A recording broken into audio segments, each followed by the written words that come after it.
लोकसभा निवडणुकीच्या तिसऱ्या टप्प्याच्या मतदानाला सकाळपासून सुरुवात। महाराष्ट्रात सकाळी 9:30 वाजेपर्यंत 6.64% मतदान। सर्वाधिक मतदान रत्नागिरी सिंधुदुर्ग तर माढ्यात सर्वात कमी मतदान।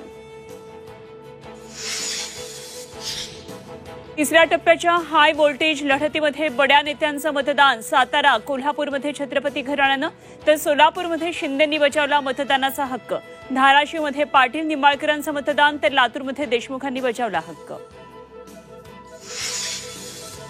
बारामतीत पवार कुटुंबानं बजावला मतदानाचा हक्क। नणंद विरुद्ध भावजे लढतीत कोण बाजी मारणार याकडे लक्ष। अजित पवारांची प्रतिष्ठा पणाला। उदय सामंतांचे भाऊ किरण सामंत नॉट रिचेबल। सकाळपासून सामंतांशी संपर्क होत नसल्यानं रत्नागिरी सिंधुदुर्गमधल्या शिवसेनेच्या कार्यकर्त्यांमध्ये संभ्रम। सांगलीच्या तिरंगी लढतीकडे देशाचं लक्ष। संजय काका पाटील चंद्रहार पाटील की विशाल पाटलांमधून कोण जिंकणार याची उत्सुकता। तीनही उमेदवारांनी बजावला मतदानाचा हक्क। इंदापूर बारामतीमध्ये पैशांचं वाटप। पैशाच्या वाहतुकीसाठी पोलीस यंत्रणेचाही वापर। रोहित पवारांचा गंभीर आरोप। रोहित पवारांचा रडीचा डाव। रोहित पवारांना तात्काळ अटक करा सूरज चव्हाणांची मागणी।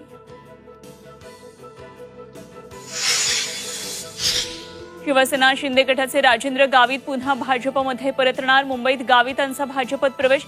पालघरमधून तिकीट नाकारल्यानं गावित नाराज।